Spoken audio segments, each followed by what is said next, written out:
Selamat sejahtera Tuan Badrul.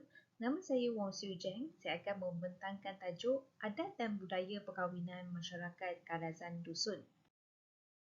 Seterusnya, isi kandungan. Nombor 1, pengenalan kaum Kadazan Dusun. Adat merisik.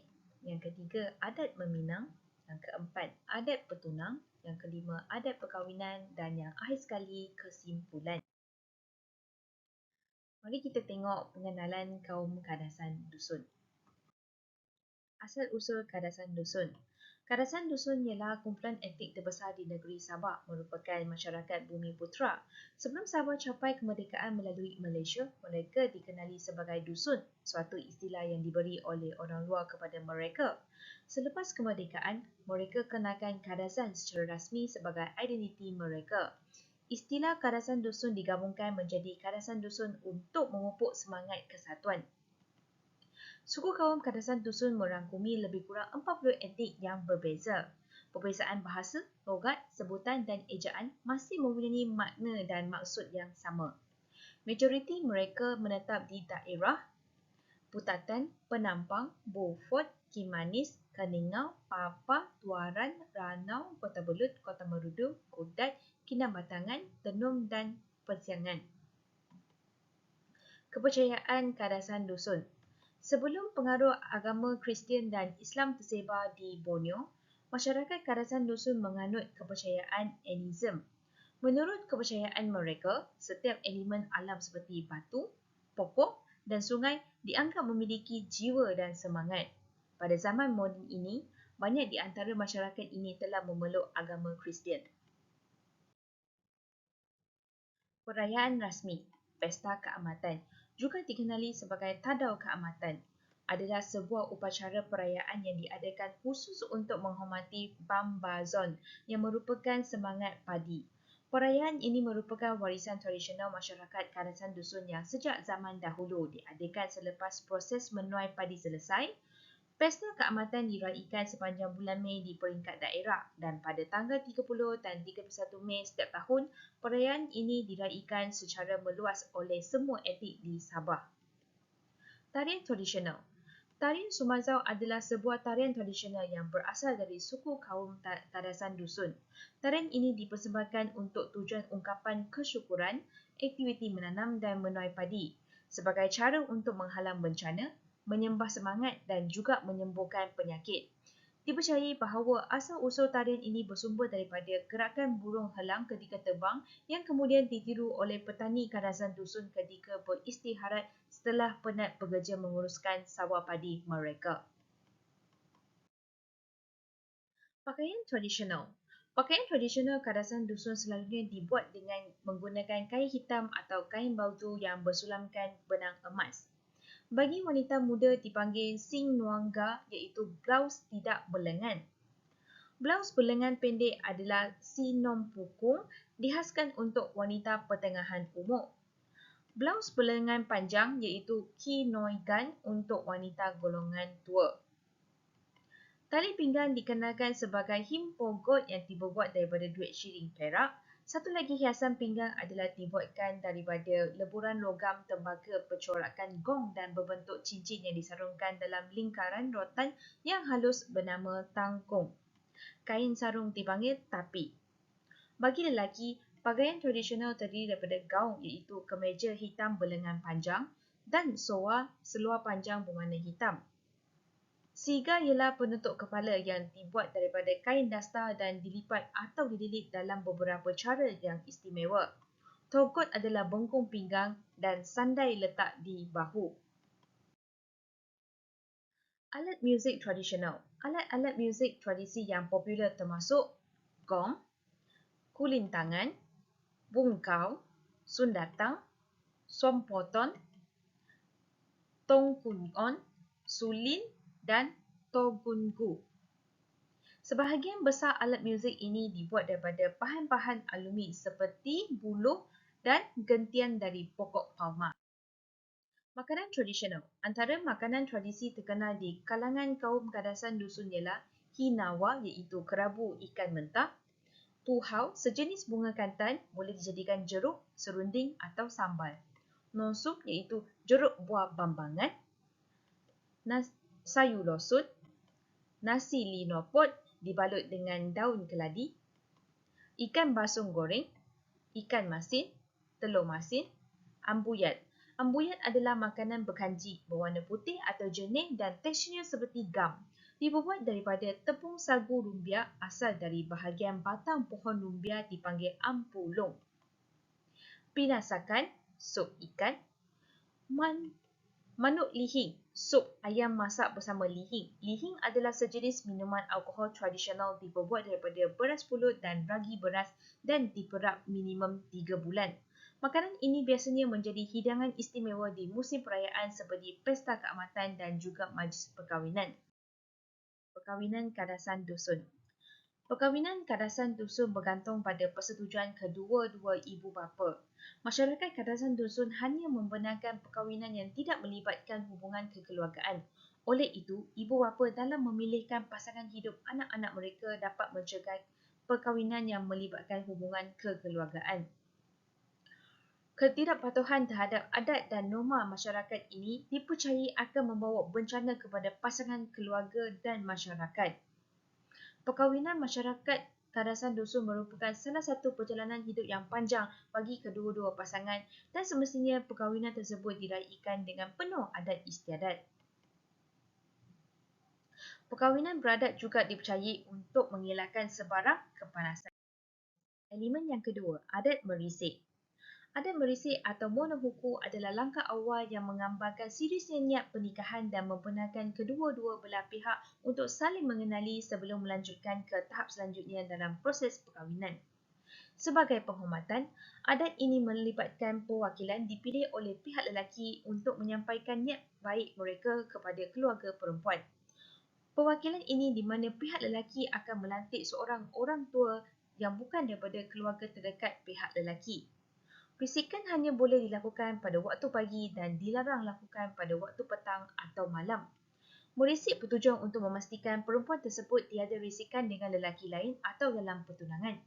Jika perempuan tersebut didapati telah dirisik dengan lelaki lain, risikan ini akan ditangguhkan sehingga keputusan dibolehi daripada risikan terdahulu.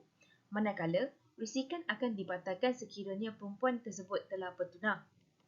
Proses merisik dijalankan berperingkat dan akan mengambil masa berhari-hari atau berbulan-bulan untuk ibu bapa perempuan mengenali lebih mendalam tentang pihak lelaki yang merisik seperti latar belakang, tahap kemampuan, pekerjaan dan lain-lain. Apabila persetujuan akhir diperolehi, merisik akan diikuti dengan upacara kecil yang dikenalkan sebagai blessing atau monuho. Dalam upacara ini, pihak keluarga perempuan memberikan restu rasmi untuk membolehkan pihak lelaki melibatkan diri dalam perkahwinan. Ini menandakan peralihan dari proses merisik kepada fasa seterusnya dalam perjalanan perkahwinan.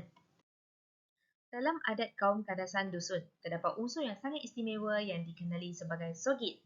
Sogit adalah hantaran atau hadiah yang dihadiahkan oleh pihak keluarga lelaki sebagai ungkapan kasih sayang dan niat baik mereka. Sogit adalah pampasan, ganti rugi atau denda yang dikenakan kepada individu yang melanggar norma atau etika adat. Sogit ini boleh terdiri daripada haiwan, wang, barang keperluan dan barang lain-lain yang membawa makna simbolik dan kepentingan dalam konteks budaya kadasan dusun. Elemen yang ketiga, adat meminang. Apabila ibu bapa perempuan mendapati risikan itu boleh dipertimbangkan, mereka akan menentukan hari bagi wakil pihak lelaki datang membawa cincin pusaka yang dibuat daripada tembaka yang dinamakan cincin menanti mimpi. Cincin itu mesti dibawa pada waktu pagi. Setelah ibu bapa perempuan menerima cincin tersebut, mereka wajib membersihkan diri dan dilarang makan atau minum sesuatu yang boleh memabukkan. Cincin tersebut terletak di bawah bantal ibu bapa perempuan. Pada malam itu, salah satu atau kedua ibu bapa perempuan akan mendapat mimpi. Ada kemungkinan mimpi mereka berbeza, hampir serupa atau benar-benar serupa. Mimpi tersebut biasanya dibahagikan kepada 3 keadaan. Pertama, jika mimpi itu baik, itu bermakna boleh diteruskan ke proses pertunangan. Yang kedua, jika mimpi itu buruk, namun dapat diperbaiki atau diperbetulkan. Ini bermakna proses pertunangan masih boleh diuruskan dengan syarat pihak lelaki membayar sogit kepanasan mimpi kepada orang yang bermimpi tersebut. Yang ketiga, mimpi buruk bererti proses meminang berhenti setakat itu sahaja dan perkahwinan tidak boleh dilangsungkan. Pada hari berikutnya, ibu bapa perempuan memanggil semua keluarga terdekatnya untuk berkumpul dan membincangkan mimpi mereka. Jenis dan sifat mimpi perlu diterangkan dengan jelasnya. Dalam mesyuarat tersebut, mereka akan menganalisis baik dan buruknya makna mimpi tersebut. Setelah mesyuarat keluarga selesai, ibu bapa perempuan memanggil wakil pihak lelaki untuk memberitahu tentang keputusan berdasarkan mimpi mereka. Sama ada dapat melanjutkan proses pertunangan dengan membayar sogit kepanasan mimpi kerana ada kala mimpi buruk dapat diperbaiki. Jika tidak dapat diteruskan kerana mimpi buruk tersebut tidak dapat diperbaiki. Pada saat itu juga, cincin yang digunakan untuk menanti mimpi akan dipulangkan. Elemen yang keempat, adat pertunangan. Tarikh pertunangan ditetapkan selepas risikan diterima dan juga kedua-dua pihak setuju dengan syarat-syarat yang telah dibincangkan. Pertunangan hanya dilakukan pada hari ke-14 dipanggil Tawang Kopiah atau hari ke-15 iaitu Tolukut setiap satu kitaran bulan. Pertunangan dijalankan di sebelah pagi sahaja dan pihak lelaki perlu pulang sebelum jam 4 petang. Pertunangan yang telah ditetapkan adalah ikatan yang tidak dapat dibatalkan. Jika terjadi pelanggaran terhadap kesepakatan ini, pihak yang batalkan diwajibkan membayar seluruh atau separuh nilai hantaran yang telah ditentukan pada majlis pertunangan dilakukan. Pembayaran ini harus dilakukan secara terbuka di hadapan pengadil adat. Hal-hal penting yang dibincangkan semasa majlis pertunangan termasuk tinunui dalam bentuk belian atau mas kahwin, belanja tapuk atau wang hangus, hantaran tunang dan sogit iaitu denda. Elemen yang kelima, adat perkahwinan. Pesta perkahwinan yang singkat akan dijalankan selama 2 atau 3 hari di rumah pengantin perempuan. Manakala untuk golongan yang berkemampuan, majlis akan dilaksanakan 7 hari hingga 14 hari. Hantaran kahwin ataupun nopung biasanya merangkumi pelbagai jenis makanan, alat untuk adat istiadat dan barang untuk memperkuatkan semangat. Salah satu barang hantaran yang berfungsi memperkuatkan semangat bernama taksuk, yang merupakan sebuah tempat pining yang terbuat daripada tembaka ataupun perak. Pengantin akan membawa taksuk ini pada hari pernikahan. Alat untuk adat istiadat yang dikenali sebagai tinokol terdiri daripada canang, gong dan tajau iaitu tempayan. Jumlah bergantung kepada darjat pasangan yang menikah. Barang-barang ini juga dibawa pada hari pernikahan. Jenis makanan dalam hantaran adalah babi, kerbau dan kambing. Jumlahnya mengikut kepada kemampuan keluarga. Hantaran makanan dihantar beberapa hari sebelum pernikahan untuk persiapan upacara makan di rumah pengantin perempuan. Tapai beras isi di dalam sebuah tajau yang dinamakan lihing harus dibawa pada hari pernikahan. Lihing adalah tapai yang sudah menjadi arak dan biasanya diminum semasa pesta pernikahan di rumah pengantin perempuan. Adat Monggoi Panau. Adat Monggoi Panau adalah sebuah upacara perkahwinan yang melambangkan hubung persaudaraan antara dua keluarga pasangan yang berkahwin. Monggoi Panau merujuk rombongan yang pergi menjemput pengantin perempuan ke pengantin lelaki.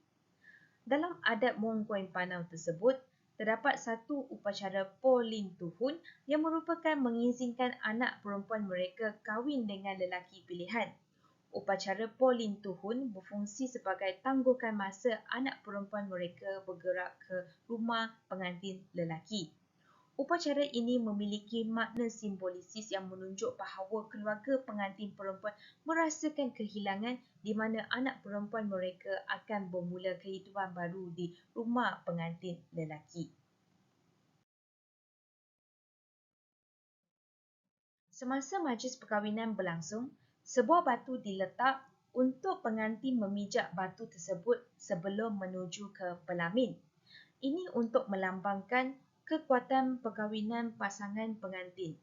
Selain itu, sebanyak 7 helai daun disediakan oleh Bobo Hizan Dalam upacara itu mewakili harapan rezeki yang melimpah kepada pasangan tersebut. Tambahan pula, semasa upacara tersebut, pengantin memakai siung iaitu topi petani sebagai simbol untuk menghalang nasib buruk kepada mereka sepanjang perjalanan perkahwinan mereka. Adat Mohon Pinisi. Adat Mohon Pinisi merupakan upacara penting dalam majlis perkahwinan secara tradisional. Dimulai dengan pengantin duduk berhadapan di tengah-tengah orang ramai. Di depan mereka terdapat seperiuk nasi. Pengantin akan menggenggam nasi untuk membentukkan gumpalan sebesar telur ayam. Kemudian, pasangan akan menyuapkan gumpalan nasi ke mulut pasangan, selepas itu baru menyuap makanan lain dan diakhiri dengan serentak menyuapkan minuman lihing ke mulut pasangan. Setelah upacara ini, hidangan makanan dan minuman akan dihidangkan kepada tetamu yang hadir. Kemudian, gong dimainkan. Pengantin akan menari tarian Sumazau, tarian pertama untuk pasangan tersebut. Mohon Pinisi diadakan untuk merapatkan hubungan pasangan dan juga merupakan satu simbolik penting dalam perkahwinan iaitu pasangan dapat menempuh perjalanan kehidupan berumah tangga yang penuh cabaran dan dugaan. Setelah selesai majlis perkahwinan, pengantin lelaki diwajibkan tinggal di rumah ibu bapa pengantin perempuan untuk membina hubungan yang lebih dekat dengan seluruh keluarga pengantin perempuan. Tempoh masa tinggal bersama keluarga pengantin perempuan bergantung kepada keputusan keluarga perempuan, mungkin selama 3 hingga 7 hari. Selepas keluarga pengantin perempuan izinkan pengantin lelaki bawa pulang pengantin perempuan, rombongan ke rumah pengantin lelaki akan berangkat. Ketika rombongan tiba di rumah pengantin lelaki, mereka disambut dengan meriah. Seorang wakil daripada pihak pengantin lelaki yang telah menanti di halaman rumah akan memberi pemberitahuan dengan ungkapan ton diadi iaitu pantun kepada ibu bapa pengantin lelaki kedatangan pengantin perempuan. Setelah berbalas pantun, sebagai bentuk upacara selamat, rombongan diundang naik ke rumah dan diberi sambutan dengan hidangan, makanan dan minuman yang memabukkan. Pada malam Monggol Ponau, pasangan tidak diizinkan untuk tidur bersama. Pengantin perempuan akan tidur bersama-sama dengan teman perempuan yang mengikut rombongannya. Keesokan harinya, pengantin perempuan akan dihantar pulang ke rumahnya oleh ibu pengantin lelaki dan 4 wanita wakil. Tiba di rumah pengantin perempuan akan mengemas pakaian dan barang-barang miliknya untuk dibawa ke rumah suaminya. Pada petang itu, sekali lagi pengantin perempuan diarak ke rumah suaminya. Pada hari kedua ini, pengantin lelaki dan pengantin perempuan akhirnya bertemu dan diizinkan untuk tidur bersama. Setelah menjadi suami isteri, maka dengan ini selesai sudah perkahwinan satu pasangan kadasan dusun. Kesimpulannya, adat perkahwinan masyarakat kadasan dusun mencerminkan kekayaan budaya dan nilai-nilai yang dijunjung tinggi dalam kaum ini. Setiap tahap memiliki nilai-nilai yang mendalam dan mewakili komitmen serta penyatuan antara dua keluarga. Kerjasama daripada ahli keluarga amat penting dan juga adat perkahwinan mampu mengeratkan hubungan ahli keluarga besar. Adat perkahwinan kaum kadasan dusun juga memainkan peranan penting dalam menjaga dan mewarisi warisan budaya. Pemeliharaan dan penghormatan terhadap adat istiadat ini menjadi kunci dalam menjaga keberlanjutan budaya dan kearifan lokal masyarakat kadasan dusun. Akhir sekali, meskipun dihadapkan pada perubahan zaman, adat tetap ada nilai yang amat penting dalam setiap pernikahan dan menjadi jalinan yang tak ternilai bagi masyarakat kadasan dusun. Ini adalah sumber rujukan untuk pembentangan saya kali ini. Sekian itu sahaja. Terima kasih.